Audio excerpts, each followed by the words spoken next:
Bienvenido a Alrededor de la Fogata.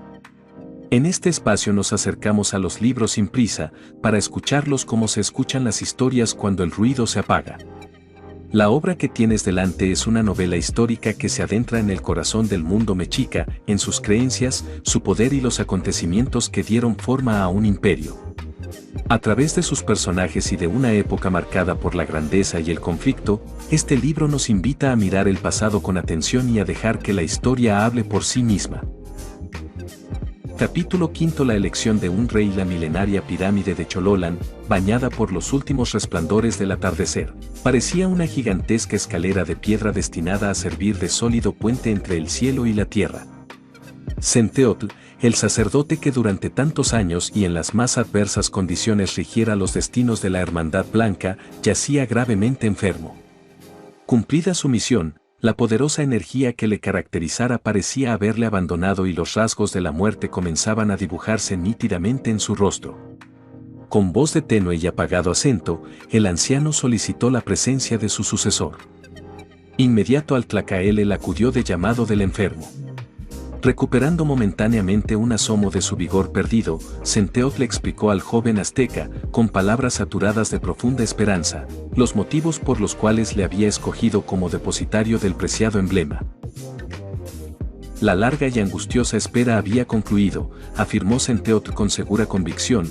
Tlacaelel era el hombre predestinado que aguardaban los pueblos para dar comienzo a una nueva etapa de superación espiritual. Su labor, por tanto, no sería la de un mero guardián del saber sagrado, debía reunificar a todos los habitantes de la tierra en un grandioso imperio, destinado a dotar a los seres humanos de los antiguos poderes que les permitían coadyuvar con los dioses en la obra de sostener y engrandecer al universo entero. Una vez pronunciadas tan categóricas aseveraciones, Centeotl perdió hasta el último resto de sus cansadas fuerzas, adquiriendo rápidamente todo el aspecto de los agonizantes. A la medianoche, en ese preciso instante en que las sombras han alcanzado el máximo predominio y se ven obligadas a iniciar un lento retroceso, el corazón del sacerdote dejó de palpitar. Al día siguiente, cuando Tlacaelel se disponía a dirigirse a Teotihuacán, con objeto de efectuar el entierro de Centeotl y llevar a cabo el retiro a que estaba obligado antes de iniciar sus actividades, fue informado de la llegada de los mensajeros provenientes de Tenochtitlan. Tlacaelel escuchó con atención el relato de los trascendentales acontecimientos que habían tenido lugar en la capital azteca, así como las contradictorias proposiciones que le hacían los integrantes del Consejo del Reino y el anciano Toscuecuetzin. Después, sin pronunciar palabra alguna, se encaminó al cercano sitio donde le fuera conferido su alto cargo, el bello patio bordeado por construcciones de simétricos contornos situado al pie de la pirámide, y a solas con su propia responsabilidad, reflexionó detenidamente sobre las cuestiones que le habían sido planteadas. El portador del emblema sagrado comprendió de inmediato el grave error de apreciación en que estaba incurriendo el consejo al pretender entronizar a Cuetlaxtlán. La valiente actitud asumida por la juventud azteca entrañaba un reto al poderío tecpaneca que Mastla jamás perdonaría. La guerra entre ambos pueblos constituía un hecho inevitable. Y en semejantes circunstancias, la designación de un monarca que hasta el último instante intentaría evadir la dura realidad que le tocaría en suerte afrontar, solo podría acarrear fatales consecuencias para los tenocas. La proposición de Toscuecuetzin, en el sentido de que Tlacaelel asumiese personalmente la dirección del gobierno tenochca, implicaba, al menos, evidentes ventajas. Ninguno de los habitantes del reino, incluyendo a los integrantes del consejo que se mostraban más serviles a los dictados de la tiranía tecpaneca, osaría desafiar abiertamente a la autoridad del heredero de Quetzalcóatl. Todo el pueblo se uniría en forma entusiasta en torno suyo, desapareciendo al instante las distintas facciones en que se había escindido la sociedad azteca. Sin embargo, Tlacaelel desechó de inmediato la posibilidad de erigirse emperador. No solo porque estimaba que resultaría absurdo ostentar este cargo sin la previa existencia de un auténtico imperio, sino también a causa de su particular interpretación de los acontecimientos que habían precedido al desplome del Segundo Imperio Tolteca. A su juicio, la centralización en una sola persona de las funciones de emperador y sumo sacerdote de la Hermandad Blanca había resultado igualmente perjudicial para ambas dignidades.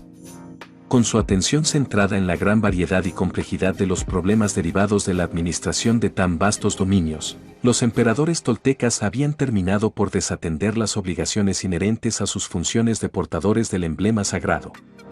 El relato de los últimos años del gobierno de Seacatitopiltzin Quetzalcóatl, dividido internamente entre su preocupación por los graves conflictos que presagiaban el desmoronamiento del imperio y su afán de continuar la tarea de lograr una auténtica superación espiritual de la humanidad, constituía el mejor ejemplo de la dificultad que representaba, en la práctica, tratar de realizar ambas funciones. Tlacaelel no deseaba incurrir en el mismo error cometido por su afamado antecesor y si bien estaba firmemente decidido a llevar a cabo la restauración del imperio, juzgaba que sería mucho más conveniente que fuese otra persona y no él quien ostentase el cargo de emperador, para así poder dedicar lo mejor de su esfuerzo a las labores propias de su sacerdocio, dejando para el futuro todo lo tocante a la cuestión de la posible designación de un emperador. Tlacaelel se concretó a tratar de resolver el problema de encontrar a la persona que en aquellas circunstancias pudiese resultar más apropiada para desempeñar el cargo de rey de los aztecas. Mientras repasaba mentalmente las cualidades y defectos de las principales personalidades tenocas, acudió a la memoria de Tlacaelel la figura de Itzcoatl, quien gozaba de una bien ganada fama de hombre sabio y prudente. 3. Su carácter le había granjeado amable y reservado, enemigo de innumerables amigos, tanto entre el pueblo como entre los integrantes de las clases dirigentes. Itzcoatl no era dado a entrometerse en asuntos ajenos, pero cuando las partes de algún conflicto acudían de común acuerdo en su busca, lograba en casi todos los casos avenir a los contendientes mediante soluciones que entrañaban siempre un profundo sentido de justicia.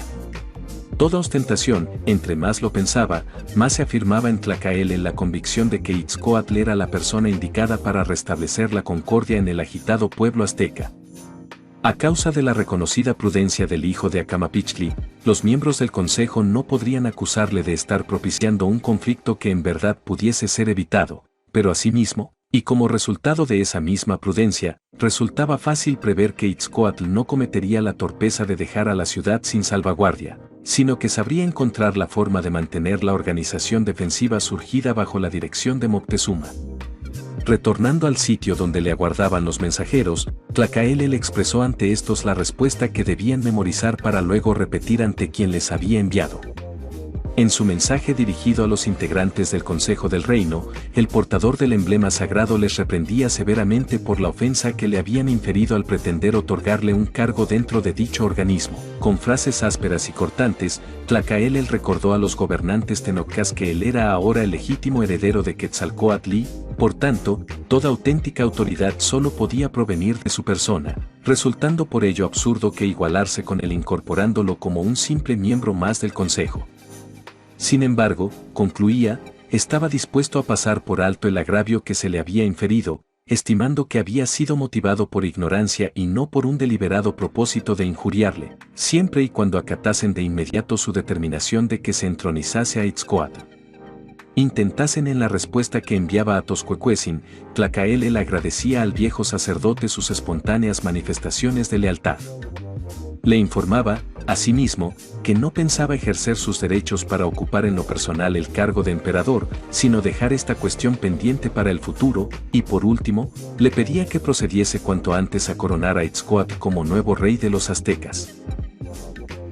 Al término de cada uno de sus mensajes, Tlacaelel formulaba la promesa de retornar a Tenochtitlan en cuanto terminase su retiro en Teotihuacán, la antigua y sagrada capital del primer imperio tolteca.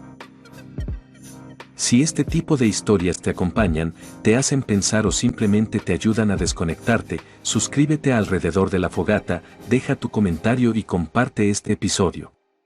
Aquí seguimos, contando historias sin prisa, para quien todavía sabe escuchar.